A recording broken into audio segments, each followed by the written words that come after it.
Sir sir আমার একটা ব্যাপার একদম ভালো লাগেনি। কি ভালো লাগছে না ভাই? স্যার আমি নিজে ওই মেয়েটাকে এক্সামিন করে আসছি, বেচারি নিজের হাতটাও নাড়াতে পারে না, আর আমরা ওর ফুটপ্রিন্টস আর ফিঙ্গারপ্রিন্টস খুনির সাথে ম্যাচ করাচ্ছি। দিস ইজ সারিকা, একটা কথা তুমি খুব ভালো করে মনে রাখবে। তুমি এতদিন ধরে সিআইডি তে কাজ করছো। সিআইডির কাজে কোনো ইমোশনের জায়গা নেই। এখানে সবাইকে সন্দেহ করতে হয়।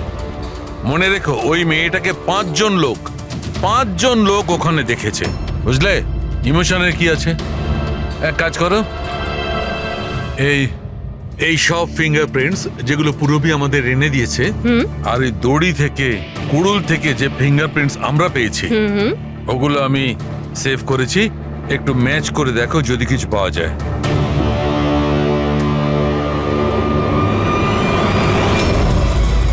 গড, এটা তো ম্যাচ হয়ে গেছে। ম্যাচ হয়ে গেছে। হসপিটালের যে ভিজিটার্স বুক আছে সেই হিসাবে কোনো একজন ডক্টর রজত আছে যে গত 2 সপ্তাহ ধরে এই নিলামের সঙ্গে দেখা করতে আসছে। ডক্টর রজত? আচ্ছা, উনি কি সেই যিনি অ্যাস্ট্রোফিজিক্স আর প্যারানর্মাল সায়েন্স নিয়ে কাজ করছেন? হ্যাঁ শালুকে বলো। কি নিলাম ক্রাইম সিনে গিয়েছিল? নিলাম হাঁটতে পারে?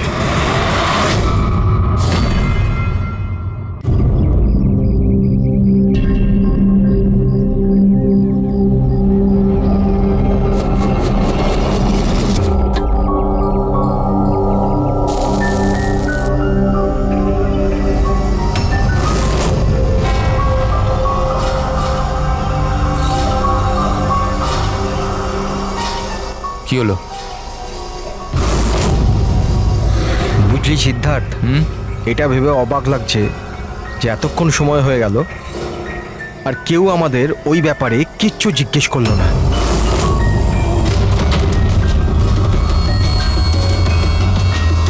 এরকম সময়ও কখনো আসবে না। আমাদের ওপর কেউ সন্দেহ করবেই না। কাশিয়া, খাবার কি তৈরি হবে না আজ? হ্যাঁ, ব্যাস 5 মিনিট, অলমোস্ট ডান, রেডি হচ্ছে, ব্যাস হয়ে গেছে।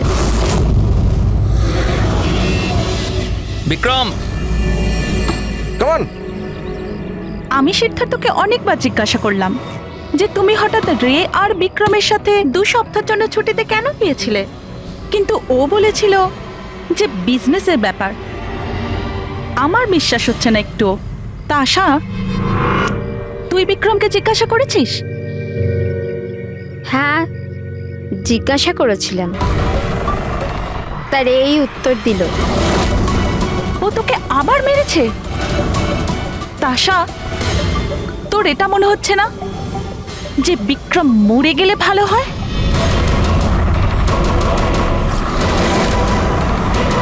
হ্যাঁ। খুব মজা হলো, হাঁপিয়ে গেলাম রে। জায়গাটা হেভি ভাই, শহর থেকে অনেকটা দূরে, বেশ ফ্রেশ খুবই লাগছে। রিফ্রেশিং লাগছে, মাঝে মাঝে আসতে হবে। ঠিক বলেছিস ভাই। গুড জব ভূমি, অ্যারেঞ্জমেন্ট দারুণ হয়েছে। Thank you sir. Hello hello, এখানে নেটওয়ার্ক আসে না নাকি? স্যার এখানে নেটওয়ার্ক একটু উইক আছে, আপনাকে ওইদিকে জঙ্গলের দিকে যেতে হবে। হ্যালো,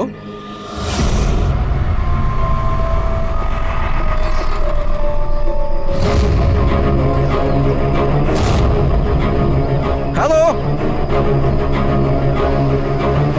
তোর নেটওয়ার্ক কেন আসছে না? হ্যালো,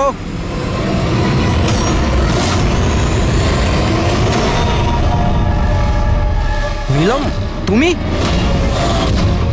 নীলম, নীলম, নীলম।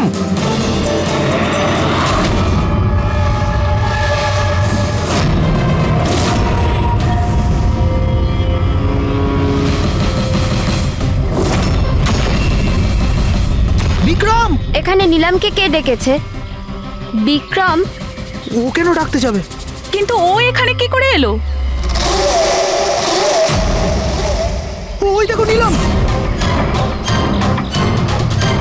নিলাম!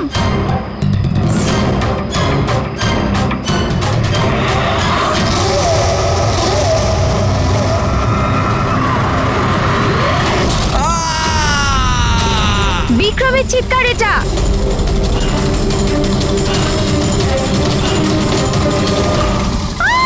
বিক্রম!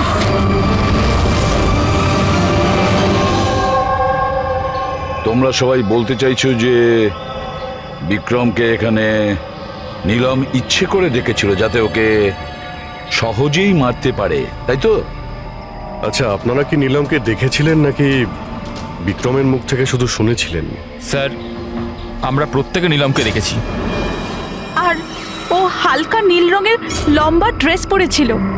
আচ্ছা, এই নীলম কে? আর ও এখানে কি করে এলো? আচ্ছা, ও কি জানতো যে আপনারা এখানে ছুটি কাটাতে আসছেন? স্যার, নীলম আমাদের প্রত্যেকেরই কমন ফ্রেন্ড। আর 2 মাস ধরে তো নীলমের সাথে আমাদের কোনো যোগাযোগই ছিল না। আচ্ছা, আর তার আগে? স্যার, ওই 2 মাস আগে ওই আমাদের আর নীলমের মাঝে কিছু প্রবলেম হয়েছিল। ওর পরে নীলমের সাথে আর কোনো যোগাযোগ নেই স্যার। হ্যাঁ স্যার, আজ বিক্রমের মুখে নীলমের নাম শুনে আমরা সব অবাক হয়ে গেছিলাম। আপনি তো এখানকার কেয়ারটেকার, আপনি তো খুব ভালোভাবে জানবেন যে এখানে কে এসেছিল আর কি কারণে এসেছিল। একদম ফাঁকা জায়গা স্যার, যে কেউ যেতে আসতে পারে। ভূমি, তুমি বিক্রমকে জঙ্গলে পাঠিয়েছিলে তো ফোনে কথা বলার জন্য? স্যার, কারণ ওখানে নেটওয়ার্ক খুব উইক থাকে, তার জন্য। চাইলে আপনারা নিজেরা চেক করে দেখতে পারেন। ঠিক আছে, বিক্রমকে ফোন কলটা কে করেছিল সেটা যদি একবার জানতে পারি তাহলে ঠিক জানতে পারবো যে এখানে কি হয়েছিল আর করেছিল কে।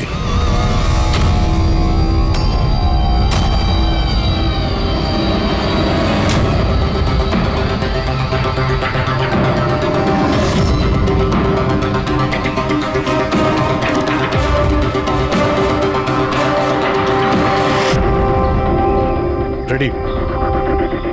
এর উপরে ওঠো। এই নাও। কে? আমি? আরে পা দাও, ওইতে পা। চলো। আরে স্যার, কিচ্ছু হবে না। হ্যাঁ, সাবধানে। তাড়াতাড়ি করো। আরে স্যার, ধরে নাও এটা। সাবধানে, নয়তো আমি পড়ে যাবো কিন্তু।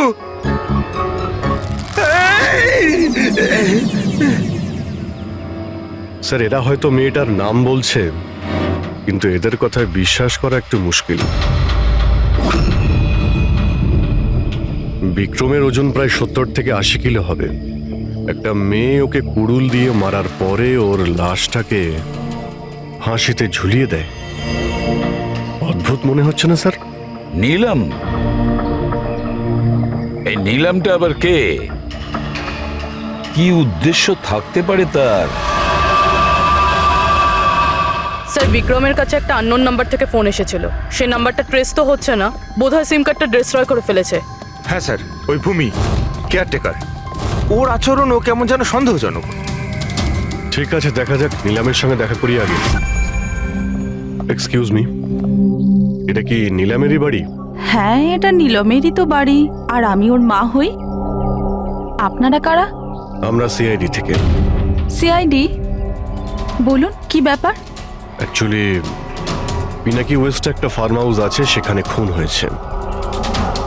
ওখানে যারা ছিল তারা এটা বলছে যে ওখানে নিলামকে দেখেছিল। কি?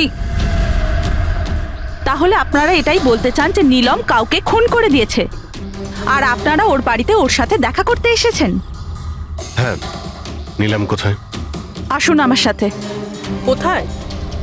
আপনারা নীলমের সাথে দেখা করতে চান না? আসুন, আমি দেখা করাচ্ছি নীলমের সাথে।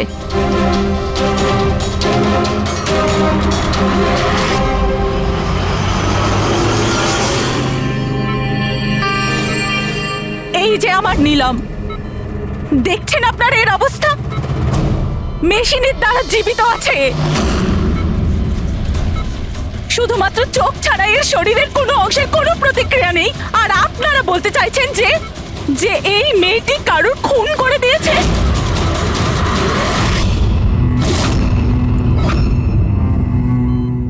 খুন করেছে আমার দিদি?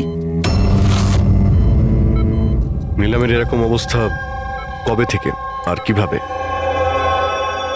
গত মাস থেকে।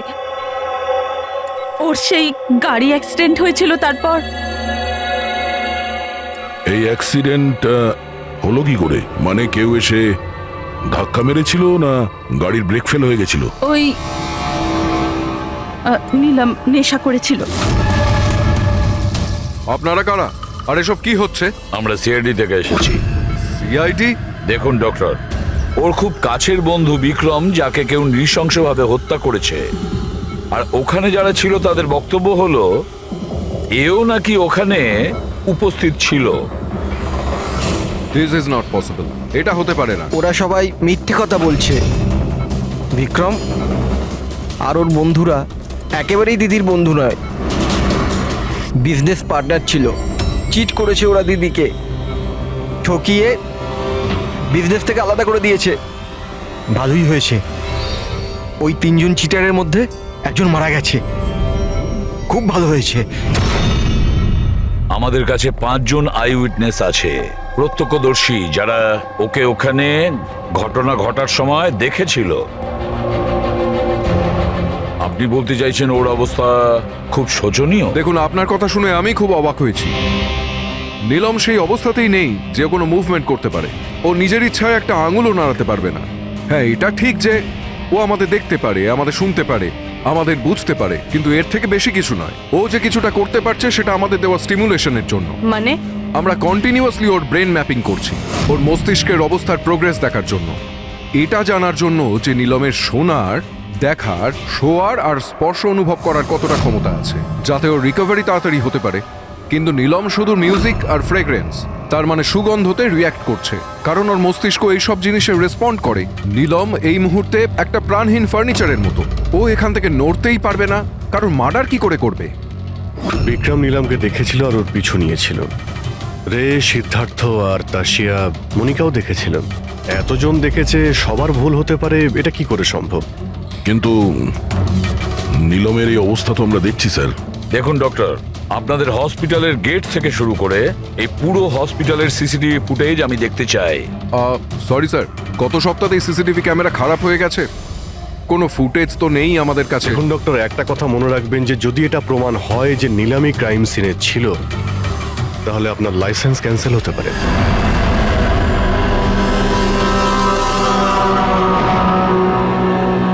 এবার ডক্টর সারিকাকে দিয়ে ওর ভালো করে এক্সামিন করাতে হবে।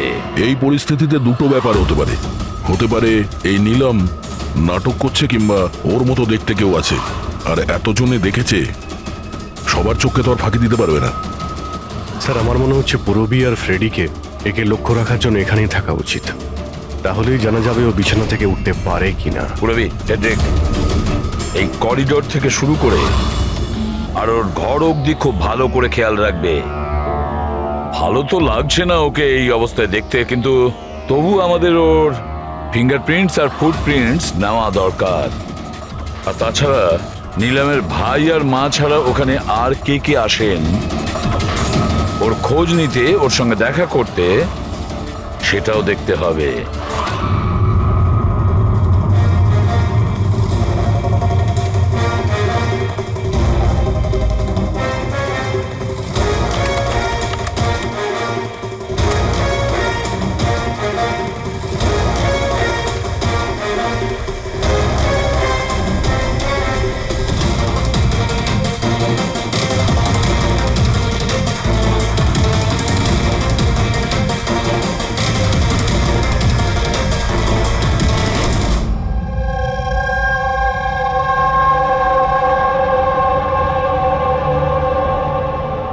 আপনারা সবাই তো নীলামের প্রতিবেশী, তাহলে আপনারা তো অবশ্যই জানবেন যে নীলামের কি কোনো যমজ বোন আছে? না স্যার। আচ্ছা, কোনো কাজিন বা ফ্রেন্ড যাকে নীলামের মতোই দেখতে? স্যার, নীলমকে আমরা ছোট থেকে দেখছি, অনেক বছর ধরে চিনি ওদের পরিবারকে। নীলমের কোনো বোন নেই, শুধু একটা ভাই আছে। আচ্ছা আচ্ছা রাজু, তুমি তো অনেক বছর ধরে এখানে কাজ করছো, তুমি নিশ্চয়ই জানবে। স্যার, নীলম দিদির আত্মীয়দের দেখেছি আমি, ওনার বন্ধুদেরকে আমি চিনি, কিন্তু স্যার এমন কেউ নেই যাকে নীলম দিদির মতো দেখতে। নীলম, ওর জ্ঞান নেই, ও কোমাতে আছে, আর ও তো কিছুই করতে পারবে না। আর রইল বাকি সবাই যারা ওই সময় পিকনিকে প্রেজেন্ট ছিল। বিক্রমকে খুন ওদেরই মধ্যে কেউ করেছে, তবে স্যার এই তাসিয়া বিক্রমের স্ত্রী, ওর মুখ দেখে মনে হচ্ছে না যে ওর স্বামী মারা যাওয়াতে ওর কোনো আফসোস রয়েছে। কিংবা স্যার নীলমের মা বিদ্যা আর ওর ভাই ঋষভ। স্যার বিক্রম আর ওর বন্ধুরা নীলমকে বিজনেস থেকে সরিয়ে দিয়েছিল, হতে পারে বদলা নেওয়ার জন্য দুজনে মিলে বিক্রমকে প্রাণে মেরে দিয়েছে। স্যার সন্দেহর তালিকায় তো এও রয়েছে, এই বিক্রমকে জঙ্গলের দিকে পাঠিয়েছিল স্যার। পঙ্কজ, এই 4 জনের ওপর কড়া নজর রাখো। দেখো গত 48 ঘন্টায় কি করছিল, কোথায় কোথায় গিয়েছিল। স্যার স্যার আমার একটা ব্যাপার একদম ভালো লাগেনি। কি ভালো লাগছে না ভাই?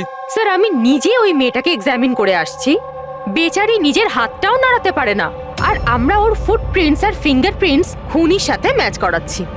দিস ইজ সারিকা, একটা কথা তুমি খুব ভালো করে মনে রাখবে। তুমি এতদিন ধরে সিআইডিতে কাজ করছো। সিআইডির কাজে কোনো ইমোশনের জায়গা নেই, এখানে সবাইকে সন্দেহ করতে হয়। মনে রেখো, ওই মেয়েটাকে 5 জন লোক ওখানে দেখেছে, বুঝলে? ইমোশনের কি আছে? এক কাজ করো, এই সব ফিঙ্গারপ্রিন্টস যেগুলো পূরবী আমাদের এনে দিয়েছে, আর এই দড়ি থেকে কুড়ুল থেকে যে ফিঙ্গারপ্রিন্টস আমরা পেয়েছি, ওগুলো আমি সেভ করেছি। একটু ম্যাচ করে দেখো যদি কিছু পাওয়া যায়।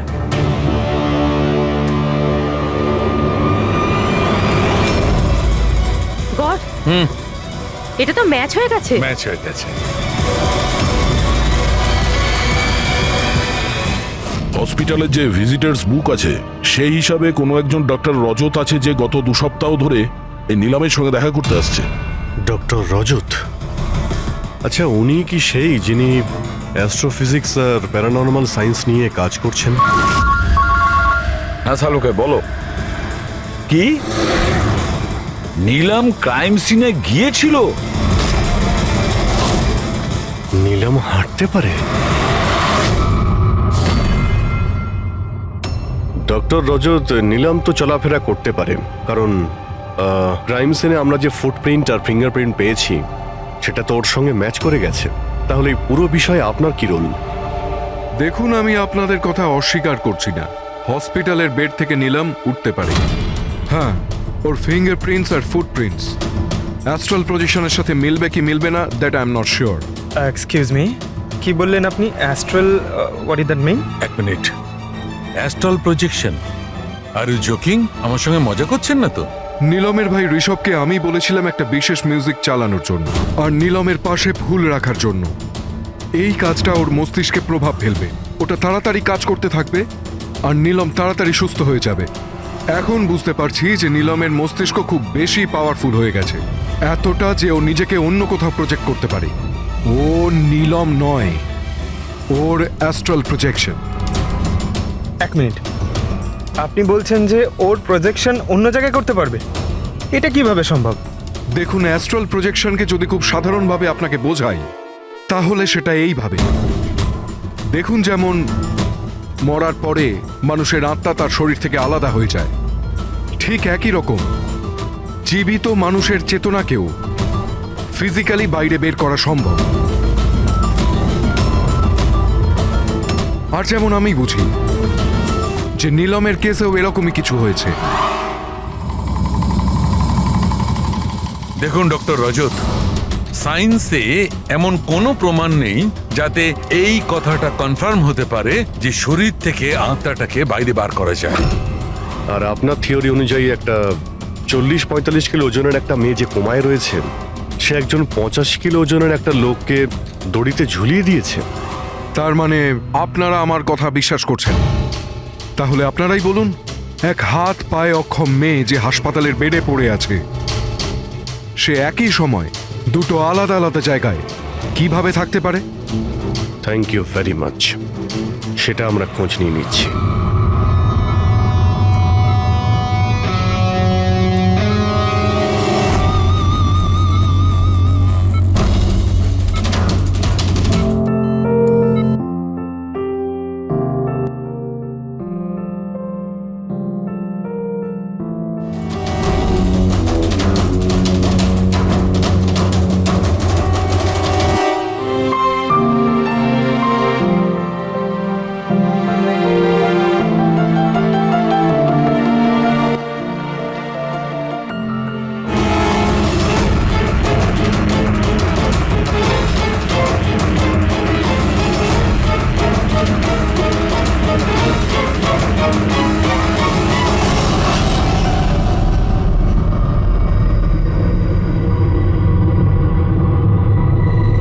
শোনো, আমি তোমাকে কিছু বলতে চাই।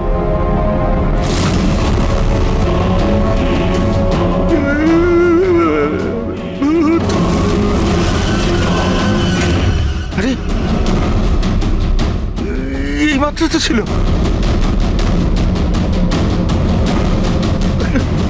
কোথায় হাওয়া হয়ে গেল?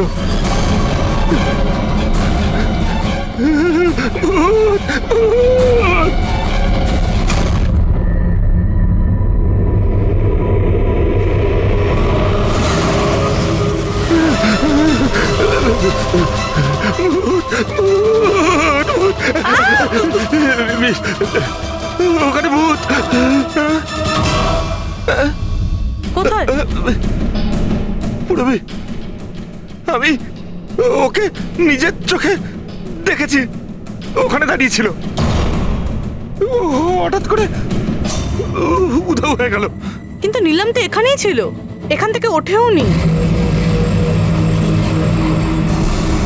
এই নীলম একই সময় দু জায়গাতে?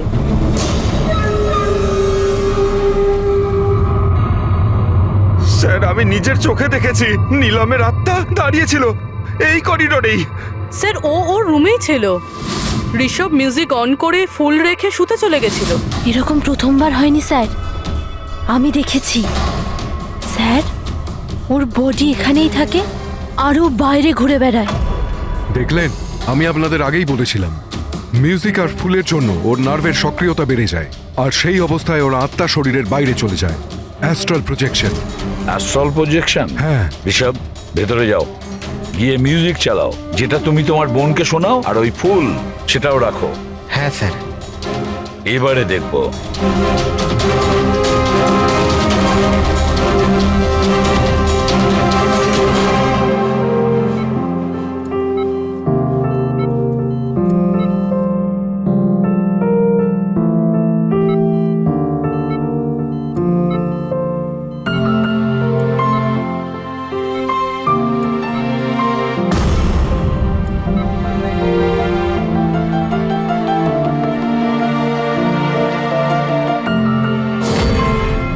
দেখুন, শরীরে সক্রিয়তা বাড়ছে।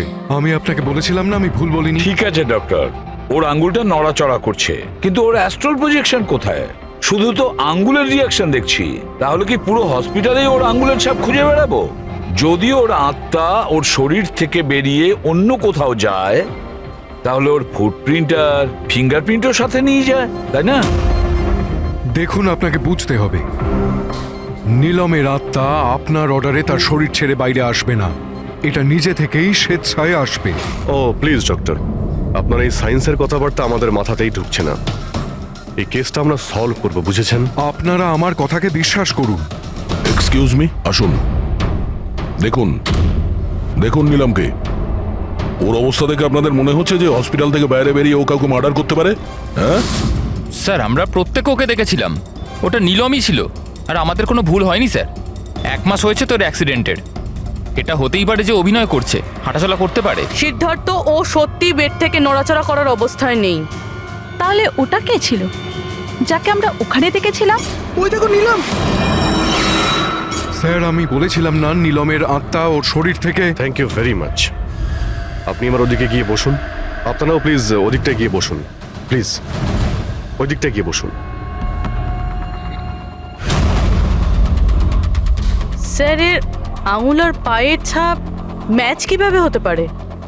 হতে পারে যদি কেউ নীলমের ফিঙ্গারপ্রিন্টস আর পায়ের ছাপ ক্রাইম সিনে ছেড়ে আসে তবে। কি হলো স্যার? একটা কথা আমার মাথায় ঘুরছে। বিক্রমের মৃত্যুর পরে তোমাদের মনে আছে বিক্রমের বন্ধুরা কি বলেছিল? স্যার, নীলম আমাদের প্রত্যেকেরই কমন ফ্রেন্ড, আর 2 মাস ধরে তো নীলমের সাথে আমাদের কোনো যোগাযোগই ছিল না। সিদ্ধার্থ, এই সিদ্ধার্থ কি করে জানলো যে নীলমের অ্যাক্সিডেন্ট 1 মাস আগে হয়েছিল? 1 মাস হয়েছে তোর অ্যাক্সিডেন্টের। হাঁটাচলা করতে পারে, এটা হতেই পারে যে অভিনয় করছে। সিদ্ধার্থ, রে, তাশিয়া, মনিকা আর ভূমি, এদের সবাইকে বিউরোতে নিয়ে এসো। Siddharth, Siddharth, yes sir. নীলমের সঙ্গে শেষ কবে দেখা হয়েছিল? স্যার আমি তো বলেইছিলাম, প্রায় 2 মাস আগে। আসলে হয়েছে কি, একটু ভুলে যাই, বয়স হয়েছে তো। 2 মাসের মধ্যে যখন দেখা হয়নি, তাহলে নীলমের অ্যাক্সিডেন্টের ব্যাপারে তুমি কিভাবে জানলে? স্যার ঠিকঠাক তো মনে নেই, কিন্তু কথায় কথায় বিক্রমই বলেছিল আমাকে। তোমরা বিজনেস পার্টনার ছিলে, তাই ও মারা যাওয়াতে সব থেকে বেশি লাভ তো তোমাদেরই হয়েছে। স্যার বিজনেস পার্টনার ছিলাম, খুনি নয়। আর ও বন্ধু ছিল আমাদের, ওর ব্যাপারে আমরা এসব ভাবতেই পারি না। যদি লাভের কথা বলেন তো বিক্রমের মৃত্যুর লাভ তো সবচেয়ে বেশি ওর ওয়াইফ তাসিয়ারই হয়েছে। বিক্রমের মৃত্যুর পর আপনার প্রতি হওয়া অত্যাচার কমে গেল, এটা ছাড়া আর কোনো সুবিধা পেয়েছেন আপনি? হ্যাঁ, বিক্রম চলে যাবার পর আমার আর ভয় লাগে না, আর আমি বেশ ভালোই আছি। কিন্তু আমি বিক্রমকে মারিনি। নীলমকে চেনেন আপনি? আমি নীলমকে একদমই চিনি না। 25শে জুলাই যেদিন নীলামের অ্যাক্সিডেন্ট হয়, সেই সময় তোমরা কোথায় ছিলে? স্টার ক্লাব, বিকেসি, তারপর আমরা এয়ারপোর্ট গেছিলাম স্যার। সিদ্ধার্থ, তোমার স্মৃতিশক্তির প্রশংসাই করতে হয়। স্যার মনে তো থাকবেই, ওয়ার্ল্ড ট্যুরের জন্য টিকিট আমি তো বুক করেছিলাম। ট্রাভেল এজেন্ট কে ছিল? সাইমা ট্রাভেলস। যেই বাংলোতে আপনি ছুটি কাটাতে গিয়েছিলেন, ওখানে যাওয়ার আগে আপনি ওখানে 2-3 বার গিয়েছিলেন। কি করতে গিয়েছিলেন? আমি এটাই দেখতে গিয়েছিলাম যে ওখানে কেমন সব ব্যবস্থা, ওটাই দেখাচ্ছিল। ভূমি, আপনি বিক্রমকে বাংলোর পিছনে এইটা বলে পাঠিয়েছিলেন ওখানে নেটওয়ার্ক আসে, কিন্তু এটা সত্যি না, আমরা চেক করেছি। দেখুন ম্যাডাম, ওরা অনেক বড় লোক, আমার ওদেরকে মেরে কি লাভ হবে? আর আপনি শুধু শুধু আমাকে এইসবে টানছেন। ম্যাডাম আমি কিছু করিনি। তাহলে বিক্রমের মৃত্যুর আগে, একদিন আগে হসপিটালের বাইরে কি করছিলেন? আমার ভাইয়ের দোকান আছে, ওখানে দেখা করতে গেছিলাম। আর মনিকা, আপনার কি বক্তব্য? আমি নীলমের ব্যাপারে কিছু জানি না, তাছাড়া আমার হাজব্যান্ড আমাকে বেশি কিছু বলে না, তাই এসব ব্যাপারে আমার কিছু যায় আসে না। স্যার এই 5 জনের মধ্যে বিক্রমের খুন যেই করুক, কিন্তু বিক্রমের খুন আর নীলমের যে অ্যাক্সিডেন্ট, এদের মধ্যে কোনো না কোনো সম্পর্ক তো আছে স্যার। রাইট, এটা অ্যাস্ট্রাল প্রজেকশনের ব্যাপার নাকি যমজের, কিন্তু এটা তো শিওর যে এদের মধ্যে কেউ আছে যে নীলমের এই অবস্থার সুযোগ নিচ্ছে। নীলমের অ্যাক্সিডেন্ট পালোমি ব্রিজে 25শে জুলাই হয়েছিল, আর পুলিশ খবর পায় ওই দিন সকালে 4টে থেকে 5টার মধ্যে। এটা খোঁজ নিতে হবে যে ওই 3 জন, বিক্রম, সিদ্ধার্থ আর রে, 25শে জুলাই কোথায় ছিল, আর কে নীলমের অ্যাক্সিডেন্টের ব্যাপারে প্রথম জানতে পারে। আর হ্যাঁ অভিজিৎ, ওই সাইমা ট্রাভেলস, ওখানেও ভালো করে জিজ্ঞাসাবাদ করো। স্যার। পুরবি, আজকে রাত্রে এই হসপিটালেই থাকো, কিন্তু একটা কথা মনে রেখো, ওই রুমে আজ না কোনো মিউজিক বাজবে, না কোনো ফুল থাকবে। শুধু এটা খেয়াল রাখতে হবে যে নীলমের শরীর থেকে নীলম বাইরে কিভাবে যায়। বিক্রম, রে, সিদ্ধার্থ, এদেরকে আপনি অবশ্যই চেনেন। ওদের ওয়ার্ল্ড ট্যুরের টিকিট তো আপনিই বুক করেছিলেন না? হ্যাঁ স্যার। স্যার ওরা খুব অদ্ভুত লোক। স্যার প্রথমে ওরা দিল্লি যেতে চেয়েছিল, বুকিংও হয়েছিল, কিন্তু হঠাৎ করে বললো যে 3-4 ঘন্টার মধ্যে জোগাড় করে দাও, ওয়ার্ল্ড ট্যুরে বেরোবো। দেখুন, ডিটেলে বলুন আপনাদের কি কথা হয়েছিল। হ্যাঁ স্যার। ওই অ্যাক্সিডেন্টের ব্যাপারে কি করে জানলেন আপনারা? স্যার সকাল 4টের সময় আমাদের কাছে খবর এসেছিল যে একটা গাড়ি ব্রিজ থেকে নিচে পড়ে গেছে। আমি আমার টিম নিয়ে এখানে পৌঁছই আর ওই মেয়েটাকে গাড়ি থেকে বাইরে বের করি।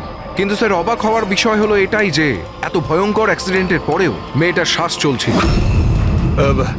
তদন্ত করে কি জানতে পেরেছেন? এটা কোনো অ্যাক্সিডেন্ট ছিল নাকি কেউ জেনে শুনে কাজটা করেছিল? অ্যাক্সিডেন্ট ছিল স্যার। মেয়েটাকে নেশাগ্রস্ত অবস্থায় গাড়িতে পাওয়া গেছে। কিন্তু স্যার অবাক হওয়ার মতো বিষয় এই যে সিসিটিভি ফুটেজে না মেয়েটাকে দেখা গেছে, না মেয়েটার গাড়িটাকে। ও যে এখানে কি করে পৌঁছলো সেটা কিছুতেই বুঝতে পারছি না। আচ্ছা, অ্যাক্সিডেন্ট তো 1 মাস হয়ে গেছে, কিন্তু এর ফুটেজ তো পেয়ে যাবো। একটা কাজ করো, এই 24 জুলাইয়ের রাতে ক্লাব ভিস্টা থেকে এয়ারপোর্ট যাওয়ার মধ্যে যতগুলো সিসিটিভি ক্যামেরা আছে সবগুলোকে চেক করো। আর হ্যাঁ, ওই হাইওয়েরও নিয়ে নাও যেটা পুলমি ব্রিজের দিকে যায়, যেখানে নিলামের কারের অ্যাক্সিডেন্ট হয়েছিল। স্যার 25শে জুলাই রাতে বিক্রম স্যার ফোন করেছিল। স্যার উনি বললেন যে ওনারা 3 জনে ওয়ার্ল্ড ট্যুরে যাবেন, এই জন্য নেক্সট ফ্লাইটেই টিকিট বুক করে দিতে। স্যার আমার খুব অদ্ভুত লেগেছিল ব্যাপারটা, কিন্তু স্যার ওনার কথা থেকে এটা মনে হচ্ছিল যে কিছু তো একটা গড়বড় চলছে। I see. বুঝতে পারছি না নীলমকে সবাই সব জায়গায় দেখতে পাচ্ছে কি করে, যখন ও নিজের বিছানা থেকেই উঠতে পারছে না। হ্যাঁ স্যার, আমি এখানেই আছি, আর নীলমও আমার চোখের সামনে আছে, ওইভাবে বিছানায় শুয়ে। আর এই নীলমের মতন দেখতে মেয়েটাকেও দেখতে পাইনি, সব কিছু নর্মাল। কামন ইয়ার মনিকা, তোমার কি মনে হয় বিক্রমের মৃত্যুর পর নীলম আমাকে আর রেকে মেরে দেবে? আরে রিল্যাক্স ইয়ার, রে আমার সাথেই আছে, কিচ্ছু হবে না, আমরা বাড়িতেই আসছি।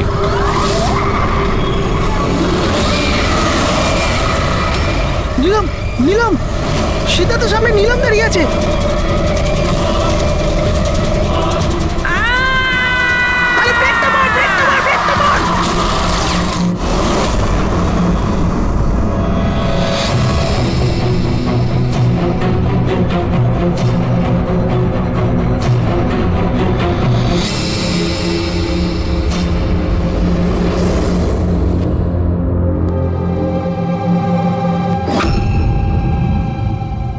হোটেল থেকে এয়ারপোর্ট পৌঁছতে কমপক্ষে 2 ঘন্টা লাগে। ভেবে পাচ্ছি না এই 3 জনের 7 ঘন্টা কিভাবে লাগলো। আর স্যার, এই ফুটেজগুলো নিয়ে কিছু করা হয়েছে। এই একটু পিছনে নাও তো পঙ্কজ, আর একটু পিছনে নাও যেখানে ডিসি চক ছিল। হ্যাঁ স্টপ, এখান থেকে চালাও। আর এটা পরের ফ্রেমে উধাও। এই ফুটেজ এডিট করা হয়েছে স্যার, এডিট করা হয়েছে। পুলমি ব্রিজের দিকে যাওয়ার রাস্তার সমস্ত সিসিটিভি ফুটেজ তো আমরা চেক করেছি, নীলমের কার তো কোথাও দেখতেই পাইনি। আর যদি নীলম এই রাস্তা দিয়ে না যায়, তাহলে ওর গাড়ি ওখানে ওই পুলমি ব্রিজের নিচে কি করে গেল? স্যার মনে হচ্ছে নীলামের সঙ্গে ওখানেই কিছু হয়েছিল, যেখান থেকে ফুটেজে গাড়িটা উধাও হয়েছে। পুলিশের রিপোর্ট অনুযায়ী নিলামের অ্যাক্সিডেন্ট হয়েছিল 25 তারিখ সকালে 4টে থেকে 5টার মধ্যে, মানে অ্যাক্সিডেন্টটা 24 তারিখ রাত্রে হয়েছিল। যে ট্রাফিক পুলিশ ওই সময় ডিউটিতে ছিল আর সার্ভিলেন্স কপস ডিউটিতে ছিল, ওদের সাথে কথা বলতে হবে। Hello, what? এখন কোথায়? ওকে, ঠিক আছে, আমরা আসছি। স্যার, এই সিদ্ধার্থ আর রের গাড়ির অ্যাক্সিডেন্ট হয়েছে। কি? ওরা এখন ব্লু হেলথ কেয়ার হসপিটালে রয়েছে। সবকিছু ঠিক হয়ে যাবে। দেখুন, জানি না, আমরা আমাদের তরফে সম্পূর্ণ চেষ্টা করেছি, কিন্তু এখন পেশেন্টকে বাঁচানো খুব মুশকিল। কি হলো? কিভাবে অ্যাক্সিডেন্ট হলো? কি করে মানে? এই সব নীলমের জন্যই হয়েছে, এইসব নীলম করেছে। এটা আপনি কি করে জানলেন? আমি ফোনে শুনেছিলাম, রে সিদ্ধার্থকে বলল যে সামনে রাস্তায় নীলম দাঁড়িয়ে আছে। নীলম, সিদ্ধার্থ সামনে নীলম দাঁড়িয়ে আছে। ওরা দুজনেই খুব ভয় পেয়ে গেছিল। পুরবি, তুমি নীলামের কাছেই ছিলে তো?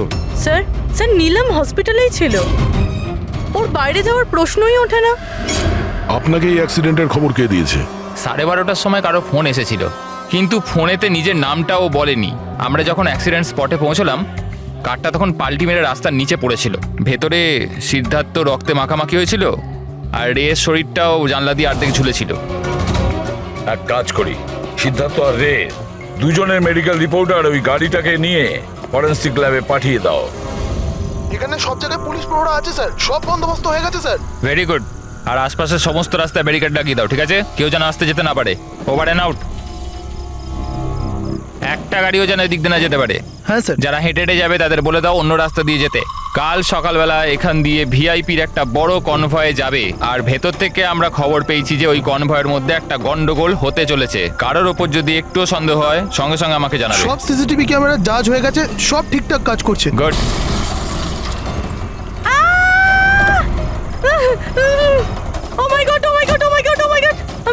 So sorry. ওঠো ওঠো ওঠো ওঠো। আমি কিছু করিনি। Get up please get up. Accident করলেন না নাকি? না না না, আমি কিছু করিনি। হি কেম ইন ফ্রন্ট বাই কার। এভাবে কেউ গাড়ি চালায় নাকি? স্যার এ তো মরে গেছে। মরে গেছে?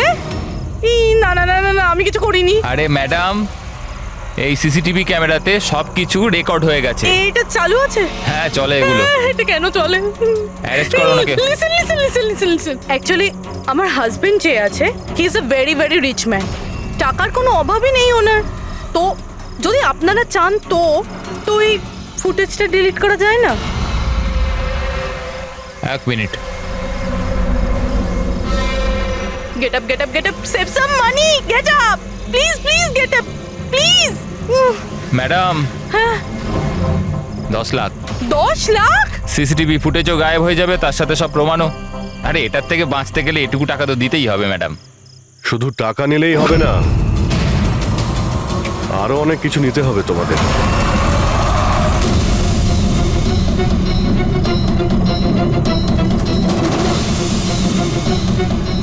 স্যার, তোমরা জানো তোমাদের ডিউটি আজকে এখানে কেন ছিল?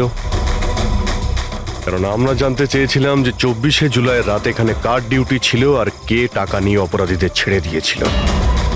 তোমার মতো লোকের পুলিশে থাকার কোনো অধিকার নেই। এবার পরিষ্কার করে বলো, সেই রাতে কি হয়েছিল? তাহলে তোমরাই কি ওই সার্ভেলেন্সের ফিল্মটা এডিট করেছিলে? স্যার, ওরা বড্ড প্রেশার দিচ্ছিল। আরে ওরা বড় বড় বিজনেসম্যান। স্যার, ওদের হাত অনেক ওপর অবধি। চুপ করো, পরিষ্কার করে বলো কি হয়েছিল। স্যার, ওই রাত্রির প্রায় 2:30টার সময় বিক্রম, রে আর সিদ্ধার্থর গাড়িটা নীলমের গাড়িটাকে ধাক্কা মারে। আর ওদের মনে হলো যে মেয়েটা মরে গেছে। ওরা বড্ড ঘাবড়ে গেছিল স্যার। ওরা শুধু আমাদেরকে এটুকুই করতে বলেছিল যে এই সিসিটিভি ফুটেজের ওদের অংশটুকু যেন আমরা বাদ দিয়ে দিই, বাকি মেয়েটা আর ওই গাড়িটার ব্যবস্থা ওরা নিজেরাই করে নিতে পারবো বলেছিল। স্যার, সেই জন্য নীলম প্রতিশোধ নিচ্ছে। যখন ওর অ্যাক্সিডেন্ট হয়, এরা 3 জন ওকে এখানেই ফেলে গেছিল। নিলাম নয়, অন্য কেউ, যে রে, সিদ্ধার্থ আর বিক্রান্তের উপরে প্রতিশোধ নিচ্ছে।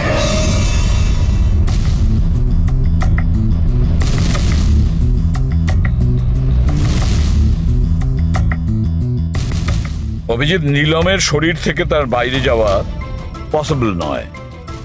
অ্যাস্ট্রাল প্রজেকশন, সেটা তো আমরা ধরছিই না।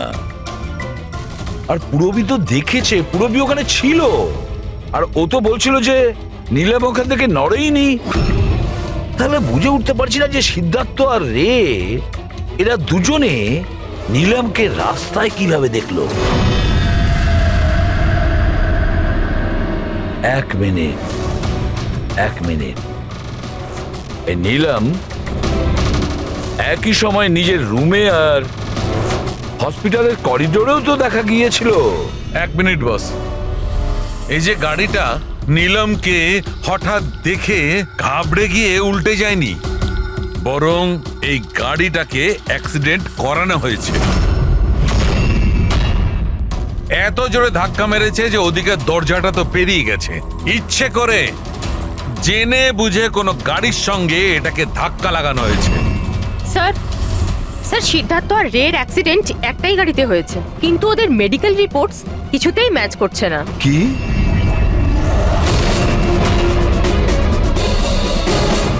হ্যাঁ বস।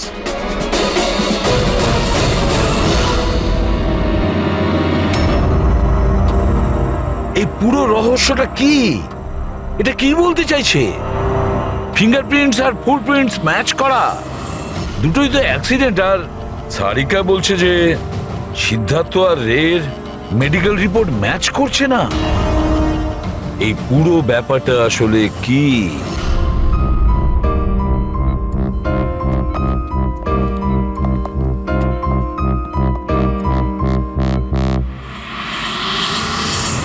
যে বিক্রমকে খুন করেছে আর সিদ্ধার্থ আর রের এই অবস্থা করেছে, এই সব কাজ নীলামের নয়, অন্য কারণ।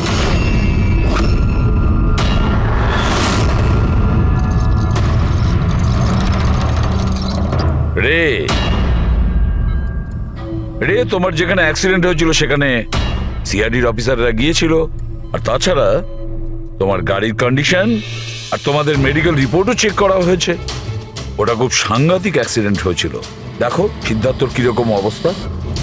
কিন্তু একটা জিনিস দেখে ভালো লাগছে, এত বড় অ্যাক্সিডেন্ট, এত সাংঘাতিক অ্যাক্সিডেন্ট যেখানে সিদ্ধার্থর এরকম অবস্থা, সেখানে তোমার তো শুধু এত সামান্য আঘাতটা লেগেছে কিভাবে? আচ্ছা, এই অ্যাক্সিডেন্টটা হলো কিভাবে? আসলে ওই আমি রাস্তাতে আমি নীলমকে দেখেছি, আর এই কথাটাই আমি সিদ্ধার্থকে বলেছি। ওই ভয় পেয়ে গাড়ি টার্ন করতে গেল, গাড়ি স্পিডে ছিল তো কন্ট্রোল হলো না, আর গাড়ি উল্টে গেল। না না না না না, মিথ্যে কথা বলছো তুমি। তোমার গাড়ি উল্টে যায়নি, অন্য গাড়ি এসে তোমাকে ধাক্কা মারে। কে?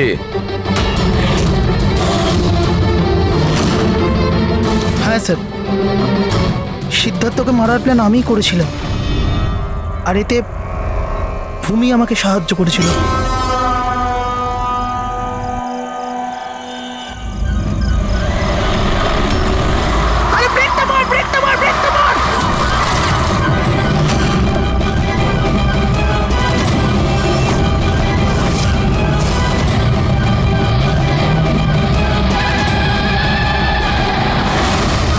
তাহলে ভূমিকে আমরা ভুল সন্দেহ করিনি।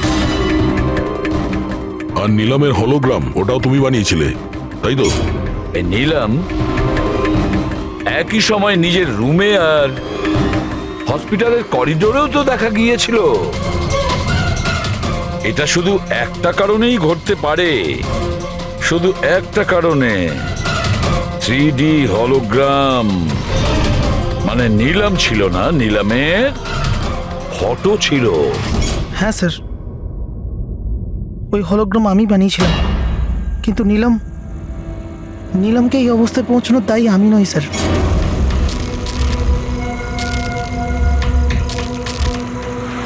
এই নীলম আমাদের ডিসি চকে কেন ডাকলো? ও আমার উপর লিগ্যাল অ্যাকশন নেবার কথা ভাবছে, কিন্তু আমি ওকে 1 টাকাও দেবো না। ওর হিসেব আমি আজকে একদম শোধ করে দেবো।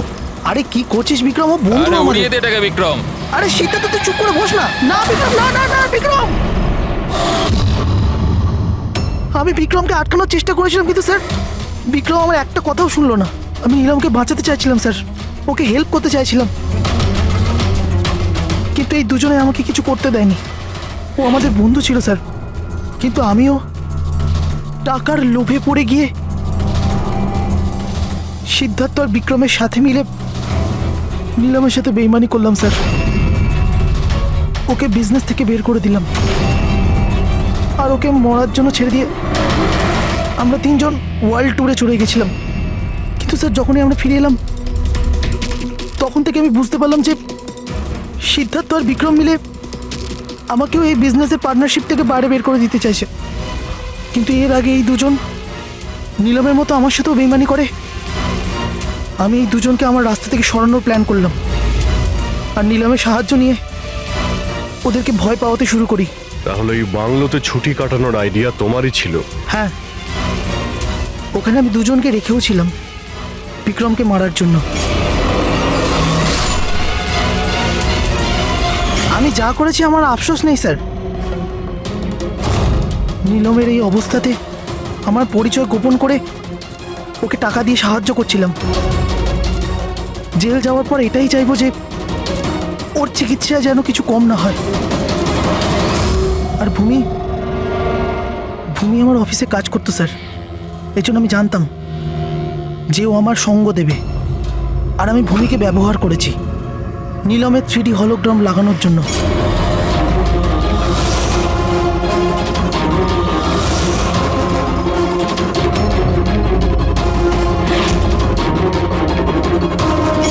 তুমি আর ভূমি যা করেছো সেটা অন্যায়। আইন তোমাদের কোনোদিন ক্ষমা করবে না, কঠোরতম শাস্তি হবে তোমাদের।